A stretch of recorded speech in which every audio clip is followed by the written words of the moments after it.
Hey peeps, welcome to the Crafty Witch UK. My name's Arietta, and today I hope you'll be joining me with your own WIP as I continue with Betsylynn from Diamond Art Club.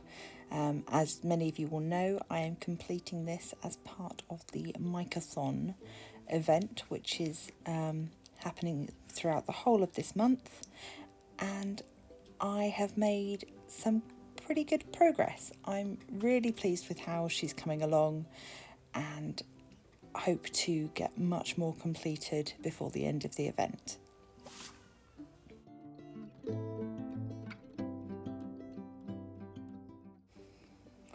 So as I get ready to carry on with this section, I wanted to start this little WIP today by thanking everybody who has taken up the hashtag Crafty Tag challenge.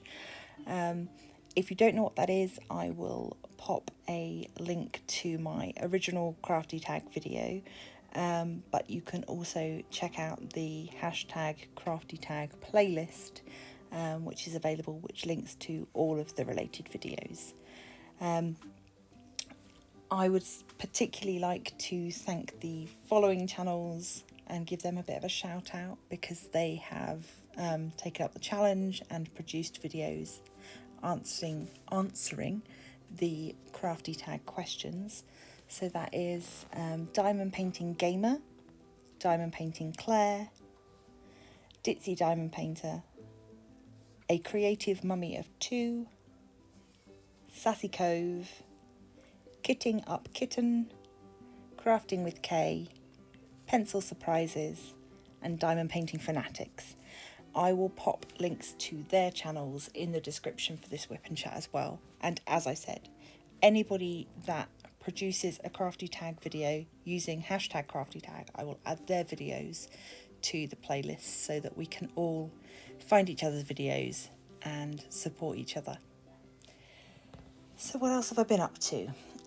Any of you that follow me on Instagram may have seen that I finally got my hands on a silk painting kit and have had a lot of fun with that.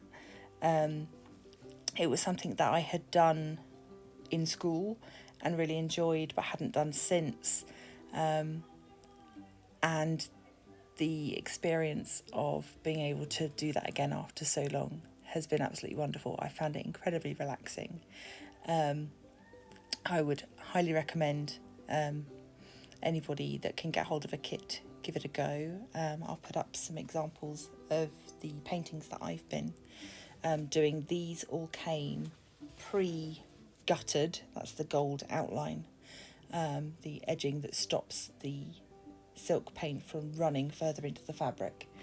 So really it's like a silk colouring book, and you can just play with the way that the colours mix together and you've got tons of freedom, but with having the artwork already laid out for you, it's really quite difficult to create something that's not pleasing to the eye.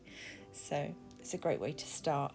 I have got some more complicated silk pieces to work on in future, and I will produce videos for those as and when I get to them.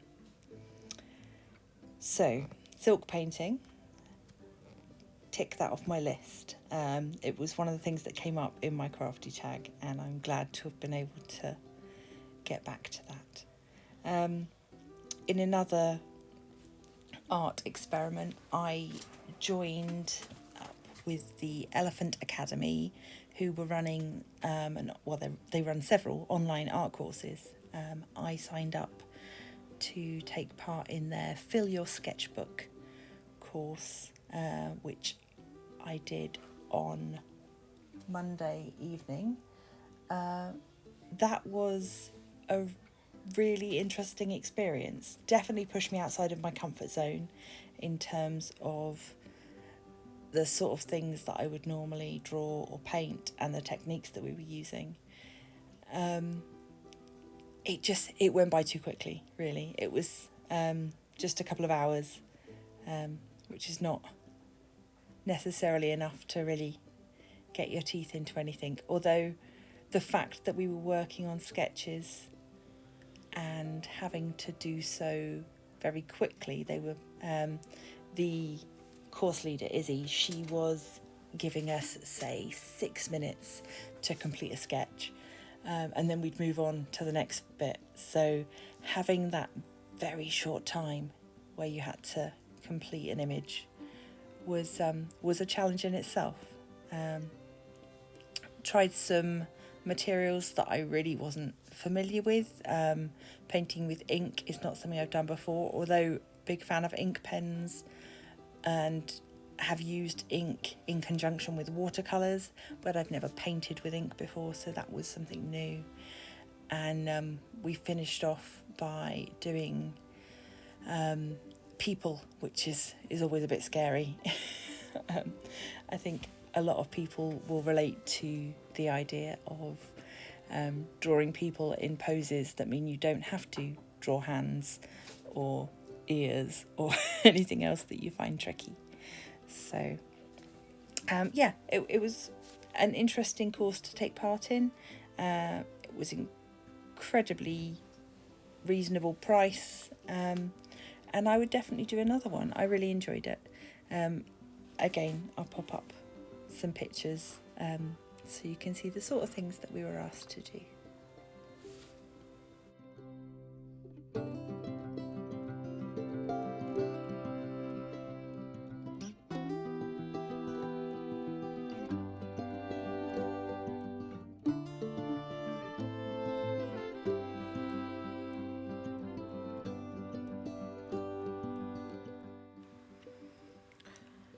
So, what else do I have to tell you about? I guess a strange thing that happened this week is one of my son's friends turned up with a partially completed diamond painting and asked if I would finish it for him. So that was something unexpected. I was happy to do so for him.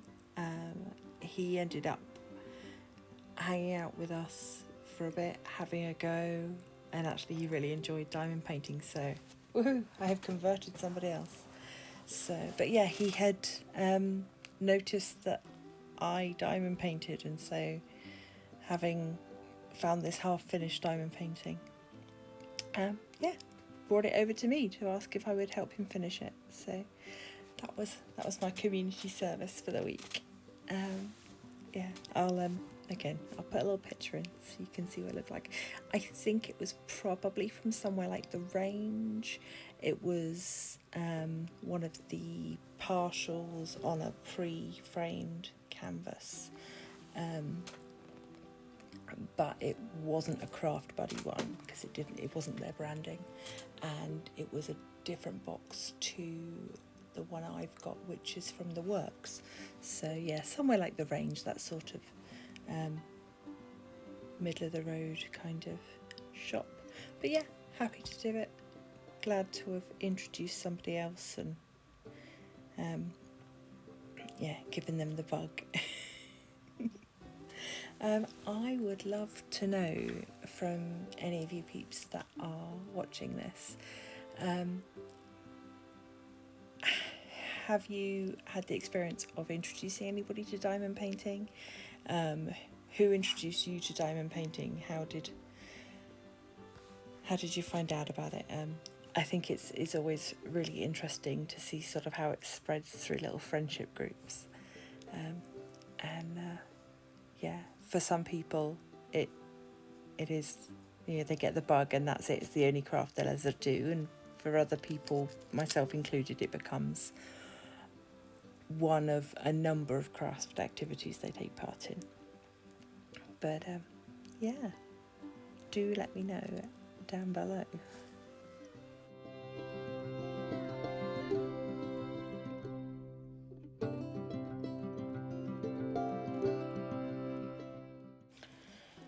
Okay, so the final thing that I knew I wanted to chat to you all about today is a bit of a look to the future. We are now halfway through August, so what are the plans for September? For me, September I will be taking part in the Festival of Witches It is an event organised by Emeralds and Fairy Lights. It will be running from the 1st of September to October 31st, giving you 2 solid months to complete your painting, and it is all about celebrating witches in art. Your painting can be as small as 30 by 30. You do need a finished picture for the grand prize, but as I say, they are giving you 2 months to do this. It must be licensed artwork and must feature something, a character, a creature who is recognisable as a witch. You can go onto their Facebook group or contact them if you want, if you've got a specific question about your painting and you're not sure whether it would count. But that event will be run using the hashtag DP Festival of Witches, and one of the grand prizes is going to be a canvas from Dye Moon shop, which I'm very excited about because I've never been able to purchase from them before, so I would be super excited to be even in with a chance of winning that.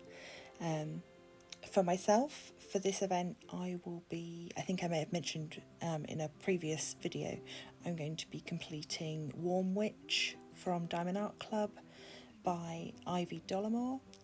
It is a 56 by 74, so it's not exactly snack sized, but it is round. And as I'm currently working on Betsylynn and she's squares, I thought it would be nice to have the change from a square drill painting to rounds.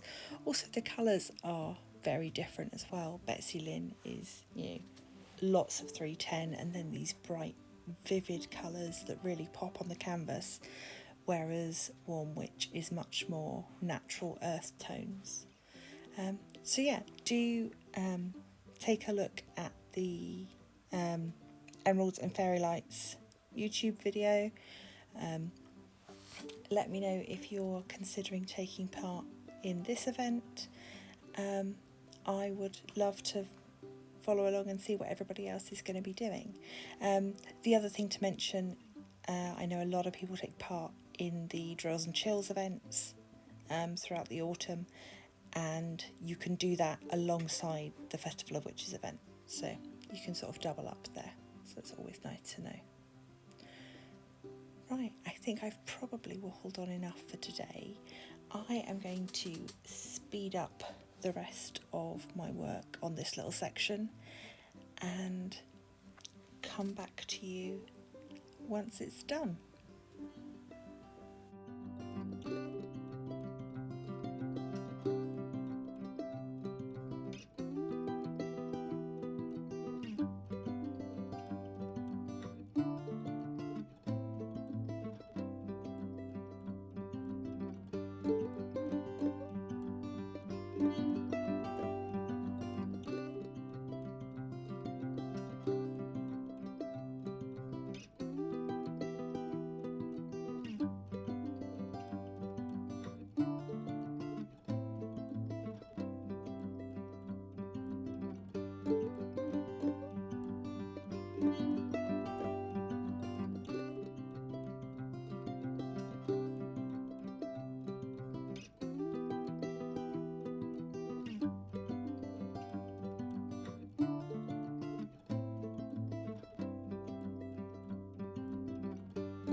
And so I just want to say thank you so much for taking the time to watch my content today and every other day. If you're still enjoying what I do, please do consider leaving a like. And if you're not, please do leave a comment. Let me know what you would like me to do differently. Until then, please do consider subscribing and become a member of the Crafty Cat. And I will see you next time. Stay crafty.